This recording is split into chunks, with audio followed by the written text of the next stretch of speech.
Sampai jumpa di mata kuliah Sistem Informasi Akuntansi.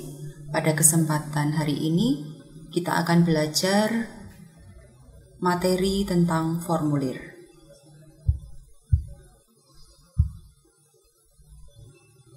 Formulir berasal dari bahasa Belanda, yaitu formulier, adalah sebuah kertas yang berisi banyak pertanyaan yang harus diisi. Nah, karena banyak pertanyaan, maka sebagian besar formulir kita buat dalam bentuk isian. Kadangkala formulir juga disebut dengan kata borang, karena isian tadi sifatnya. Oleh karena itu, istilah formulir sebenarnya dapat digunakan untuk merepresentasikan bukti transaksi atau dokumen dan catatan, atau buku jurnal dan kartu. Berarti formulir itu sebenarnya dalam makna yang luas. Dalam makna yang sempit, kita memperoleh jenis formulir ada dua macam. Bukti transaksi atau dokumen, dan yang kedua adalah catatan. Nah, jadi kalau kita bicara tentang formulir, maka kita harus mengidentifikasi formulir apa yang kita maksud. Apakah bukti transaksi ataukah catatan. Bukti transaksi atau dokumen berisi data sumber atau rekaman transaksi yang terjadi. Karena sifatnya data sumber, maka bukti transaksi itu yang kita sebut dengan bukti transaksi dalam siklus akuntansi akan kita jadikan sebagai rekaman transaksi yang terjadi. Saya ambil contoh misalnya transaksi penjualan. Maka kita punya bukti transaksi berupa faktur penjualan atau nota penjualan atau invoice. Nah, di dalam bukti transaksi ini berisi data sumber atau rekaman transaksi penjualan yang terjadi. Siapa yang menjual, customer siapa yang kita layani, tanggal berapa penjualan, apa yang kita jual, jumlah yang kita jual, dan sebagainya.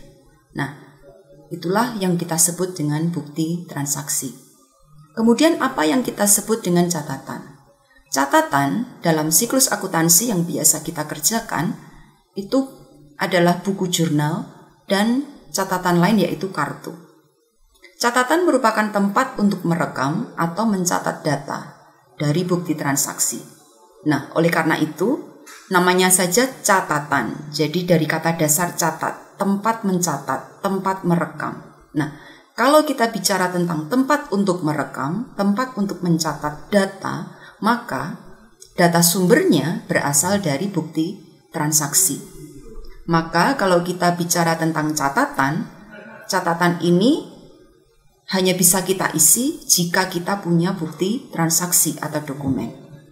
Dengan kata lain, input dari sebuah catatan, buku jurnal, kartu adalah bukti transaksi atau dokumen sumber. Sedangkan output dari sebuah catatan, buku jurnal, kartu adalah informasi untuk penyusunan laporan keuangan. Nah, dari bagian berikut, ya, ini adalah kesimpulan dari yang kita pelajari saat ini, bahwa dokumen ini adalah bukti transaksi, kemudian kita catat ke dalam catatan, bisa berupa buku jurnal, bisa berupa kartu, kemudian kita olah. Kalau kita mengikuti siklus akuntansi, maka kita akan dapatkan neraca saldo sampai penyesuaiannya, dan kita hasilkan informasi berupa laporan keuangan. Nah, kami berharap Anda bisa memahami perbedaan formulir berupa bukti transaksi dan formulir berupa catatan. Nah, mari kita akan pelajari satu persatu contoh dari perancangan untuk kedua jenis formulir.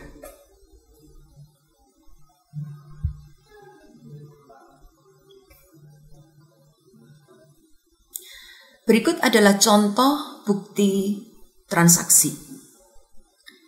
Bukti transaksi di sini saya ambil contoh, ya. Di sini adalah faktur. Nah, ada dua hal yang akan saya jelaskan. Yang pertama adalah prinsip format dari perancangan bukti transaksi. Prinsip format yang pertama adalah bahwa setiap faktur itu memiliki header. Header itu bagian atas atau kepala. Jadi kalau kita lihat pada gambar ini, ya, ini adalah bagian atas atau header. Kemudian prinsip kedua dari format bukti transaksi, yang kedua adalah bodinya. Body di sini adalah bagian utama yang tadi, bahwa formulir itu berisi banyak daftar pertanyaan, banyak isian. Nah, disinilah berisi rekaman transaksi yang harus kita jelaskan. Kemudian yang ketiga adalah footer atau bagian bawah. Nah, mari kita lihat apa prinsip-prinsip dari 3 jenis isian di dalam sebuah bukti transaksi. Yang pertama, header. Header ini bagian atas, maka perlu kita isikan identitas perusahaan yang lengkap. Ya. Kemudian yang kedua, identitas formulir yang lengkap. Saya ambil contoh di sini, identitas perusahaan misalnya kita taruh di sebelah kiri. Ya. Jadi untuk peletakannya Anda semua bisa letakkan di mana yang bisa memberikan informasi yang paling baik dan jelas. Jadi nama perusahaan harus jelas, alamat juga harus jelas, ya. Bisa Anda tambahkan dengan nomor telepon dan sebagainya, ya. Kemudian kepada. Nah, kepada di sini kita bicara tentang siapa yang kita layani. Misalnya di sini contohnya adalah faktur penjualan, maka harus jelas kepada siapa kita menjual atau kepada siapa bukti transaksi ini kita susun. Ya. Nah, jadi di sini pun harus jelas, ya, kepada misalnya, ya. Nah, kemudian yang berikutnya adalah identitas formulir. Nah, ini formulir apa, ya? Jadi seperti kita memiliki nama, bukti transaksi pun harus punya nama. Nah, namanya apa? Namanya sesuai dengan transaksi yang akan kita rekam. Jadi contoh di sini adalah faktur penjualan, maka kita menyusun dengan judul faktur. Anda boleh tambahkan faktur penjualan, ya. Kemudian, ya, untuk kepentingan pengarsipan dan sebagainya, maka kita tambahkan nomor. Kita tambahkan nomor. Nah, untuk perancangan nomor, format, ini bisa kita susun sesuai dengan kebutuhan. Kemudian informasi lain yaitu tanggal. Kalau Anda tanggal ini sebaiknya ada, termin jika Anda butuhkan, franco, ya. Kemudian tanggal pesan jika Anda melewati pemesanan, nomor pesan jika ada nomor pemesanan, tanggal kirim jika ditindaklanjuti dengan pengiriman, kemudian via jika Anda menggunakan kurir tertentu. Nah, ini contoh, ya. Ini contoh. Jadi, isian dari identitas perusahaan dan identitas formulir ini harus lengkap. Kemudian yang kedua adalah body. Body ini adalah inti dari sebuah formulir berupa bukti transaksi. Ya, berisi data rekaman transaksi yang lengkap dan sebaiknya menghindari duplikasi. Jadi jangan menanyakan sesuatu yang sama, ya. Kemudian yang kedua, untuk mempermudah gunakanlah kolom. Saya ambil contoh di sini karena kita sedang membuat faktur penjualan, maka tentu harus kita jelaskan kita menjual apa saja. Nah, misalnya kita menuliskan dengan jenis barang. Jenis barang yang kita jual apa? Kemudian kuantitas. Berapakah kuantitas barang yang kita jual? Harga satuan. Berapakah harga jual yang kita berikan di setiap jenis barang? Kemudian di sini jumlah jika Anda mau mengalihkan kuantitas dan harga satuan. Jika Anda ada PPN bisa Anda tambahkan, kemudian jumlah adalah total di sini. Nah, Anda bisa menggunakan istilah yang berbeda karena di sini menggunakan jumlah di bawah jumlah, Anda sebaiknya di sini gunakan istilah total sehingga berbeda. Oke. Itu untuk body, ya. Jadi berisi data transaksi yang penting. Kenapa? Karena di dalam body inilah yang Anda akan tindak lanjuti untuk Anda catat ke formulir berupa catatan. Jadi saya ambil contoh, kalau catatan yang Anda gunakan berupa jurnal penjualan, maka data di dalam body inilah yang Anda akan catat ke jurnal penjualan. Jadi nilai penjualan di sinilah yang akan Anda catat ke catatan penjualan. Yang ketiga, footer. Footer di sini bagian bawah. Nah, bagian bawah di sini yang harus Anda perhatikan adalah untuk tujuan pengendalian internal. Pengendalian internal di sini contohnya adalah untuk kepentingan pemisahan fungsi, untuk otorisasi, dan sebagainya. Misalnya untuk pemisahan fungsi. Nah, di sini ditunjukkan di formulir ini bahwa siapakah yang membuat faktur ini, kemudian siapakah yang menyetujui faktur ini. Ini dipisahkan. Kemudian pelanggan ini juga menyetujui faktur yang telah dibuat. Contoh ya. Kemudian keterangan tambahan yang diperlukan, misalnya Anda butuh menambahkan retur dilayani sesuai ketentuan yang berlaku, atau banyak informasi tambahan yang sering kita lihat di contoh-contoh formulir bukti transaksi, misalnya barang yang telah dijual tidak dapat dikembalikan atau diretur ya dengan syarat dan ketentuan yang berlaku misalnya. Nah, itu boleh Anda tambahkan ya. Itu. Kemudian misalnya ya, di sini ada beberapa rangkapan dari faktur. Nah, misalnya dalam bentuk Anda bisa tuliskan kopi misalnya, untuk yang warna merah untuk pelanggan, untuk yang kuning untuk diarsip bagian akuntansi, hijau ke bagian penjualan, biru untuk bagian keuangan. Atau Anda bisa menyebutkannya dengan cara kopi 1 untuk siapa, kopi 2 untuk siapa, dan seterusnya ya. Jadi di sini adalah informasi tambahan yang bisa Anda sesuaikan dengan kebutuhan di perusahaan Anda. Nah, berikutnya bukti transaksi yang akan kita bahas untuk perancangan yaitu prinsip non-format. Prinsip non-format di sini ada 3 hal yang bisa saya sampaikan. Yang pertama, adanya tembusan atau tindasan atau rangkapan atau kopi dari formulir. Bila suatu formulir akan digunakan untuk melakukan beberapa tujuan sekaligus dan distribusi dokumen. Jadi seperti contoh yang tadi, ada kopi 1, kopi 2, dan seterusnya. Kemudian yang kedua, prinsip non-format yang penting di sini adalah penerapan pengendalian internal. Kita harus menerapkan prinsip pengendalian internal pada formulir yang kita rancang. Yang pertama terkait dengan otorisasi yang menggambarkan pemisahan fungsi. Misalnya contoh formulir yang tadi saya tunjukkan. Contohnya di sini dibuat oleh bagian penjualan, disetujui oleh bagian keuangan. Jadi di sini nampak bahwa yang menjual kemudian yang menyetujui adanya penjualan, dua pihak yang berbeda. Kemudian di sini kalau kita lihat kopi, ini ada bagian akuntansi. Nah, bagian akuntansi adalah fungsi pencatatan. Jadi jelas nampak bahwa formulir ini ada pengendalian internal yang diterapkan. Yang menjual adalah bagian penjualan, yang menyetujui bagian keuangan, yang mencatat adalah bagian akuntansi.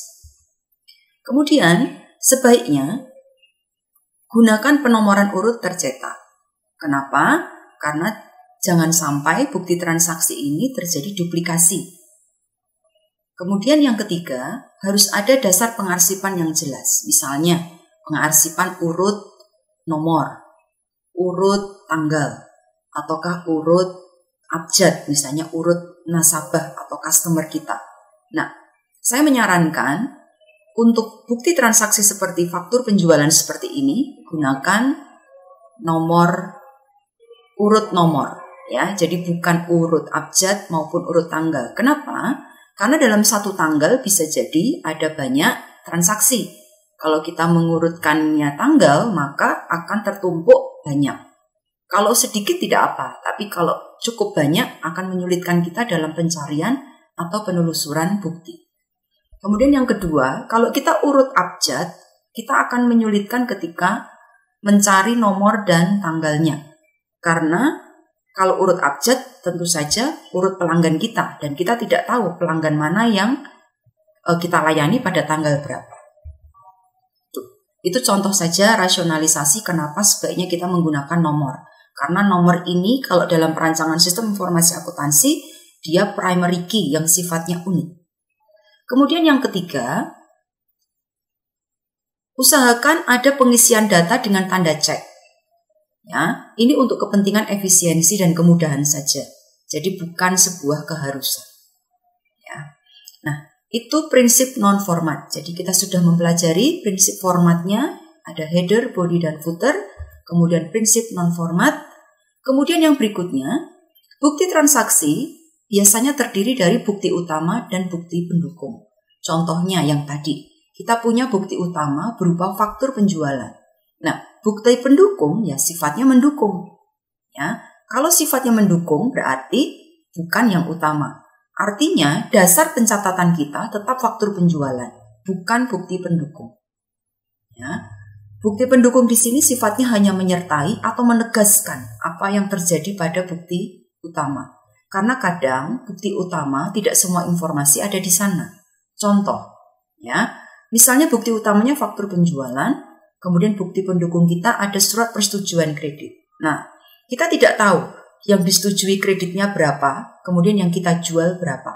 Nah, sehingga yang kita jadikan dasar untuk mencatat nantinya adalah faktur penjualan. Persetujuan kredit ini hanya untuk menegaskan bahwa penjualan yang kita lakukan itu sudah melalui persetujuan kredit. Nah, kemudian surat pengiriman barang, surat muat. Nah, ini biasanya juga untuk mendukung. Misalnya saya ambil contoh, beberapa perusahaan itu tidak mengirim sendiri barangnya. Ya, jadi faktur penjualan yang dia lakukan itu tidak dikirim sendiri oleh perusahaan, misalnya menggunakan kurir dan sebagainya. Nah, ini sebaiknya menggunakan surat pengiriman barang, surat muat, sehingga bisa menjelaskan ya siapa pihak ketiga yang bertanggung jawab terhadap pengiriman dari barang yang tertulis di faktur penjualan kita. Nah, jadi mohon diperhatikan untuk bukti transaksi, kalau bukti utama adalah sebuah keharusan, bukti pendukung ini sifatnya mendukung atau opsional. Ya. Nah, berikutnya formulir jenis yang kedua yaitu catatan. Nah, catatan di sini ada dua macam, catatan berbentuk jurnal dan catatan berbentuk kartu. Kalau berbentuk jurnal tentu kalian sudah memahami karena kalian sudah belajar pengantar akuntansi. Nah, di sana kita belajar ada pembukuan 1 buku dengan jurnal umum saja, dan ada juga pembukuan 5 buku. Baik jurnal khusus penjualan, jurnal khusus pembelian, jurnal khusus penerimaan kas, jurnal khusus pengeluaran kas, dan jurnal umum untuk transaksi di luar 4 jurnal khusus tadi. Kemudian, yang kedua adalah kartu. Ya, kartu ini kalau dalam perancangan formulir, dia kategorinya sebagai catatan. Sering digunakan sebagai catatan tambahan atau pendukung untuk buku jurnal. Nah, jadi kalau jurnal ini dalam siklus akuntansi adalah yang utama, kalau kartu ini sifatnya mendukung. Ya, sifatnya seperti bukti transaksi yang pendukung tadi. Jadi mendukung, bukan sebuah keharusan, opsional disesuaikan dengan kebutuhan perusahaan. Nah, kartu bisa dibuat untuk digunakan oleh departemen atau bagian non-akuntansi. Jadi tidak semua kartu itu digunakan oleh bagian akuntansi. Saya ambil contoh. Kita punya kartu persediaan, kita punya kartu gudang.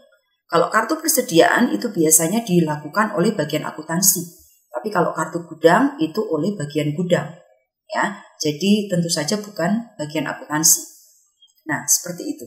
Kemudian, ya, dari sisi format, ya, sama dengan bukti transaksi. Formatnya ada header, ada body, ada footer. Header sama, harus jelas identitas perusahaan. Jadi jelas catatan ini milik siapa. Ya. Kemudian body berisi rincian catatan. Ya. Nah, rincian catatan ini sangat bergantung pada bukti transaksi yang telah Anda rancang. Harus klop. Ya. Jadi apa yang Anda munculkan di bukti transaksi sebaiknya muncul di rincian catatan, di format catatan, sehingga datanya masuk, terekam dengan sempurna, dengan lengkap. Ya. Oke. Kemudian footer, sesuaikan dengan kebutuhan pengendalian internal. Contoh, ya, kalau Kalau bagian footer di catatan itu biasanya kita masukkan misalnya yang menyiapkan, ya, yang menyiapkan, atau bisa jadi panduan-panduan yang lain. Oke, saya ambil contoh di sini, jurnal khusus penjualan. Nah, header sama, jadi harus jelas siapa perusahaan yang mencatat jurnal ini. Kemudian karena sifatnya catatan, maka harus ada halamannya, ya. Kemudian harus diberikan informasi untuk periode, ya. Itu. Kemudian body. Nah, body di sini, ya. Body di sini sebaiknya merefleksikan bukti transaksi yang Anda rancang. Karena di sini jurnal penjualan berarti tempat untuk mencatat transaksi penjualan. Maka body di sini harus Anda sesuaikan dengan rancangan catatan yang sudah Anda susun. Ya, misalnya Anda punya nomor faktur, ya. Kemudian keterangan atau pelanggannya, atau Anda tambahkan yang lain. Kemudian footer di sini disesuaikan dengan kebutuhan. Misalnya kalau yang di sini untuk menjelaskan ketika posting, totalnya ya akan didebit di buku besar piutang dagang dan akan dikredit di buku besar penjualan. Oke, demikian materi tentang formulir. Saya berharap Anda belajar dengan baik dan dengan gembira. Terima kasih.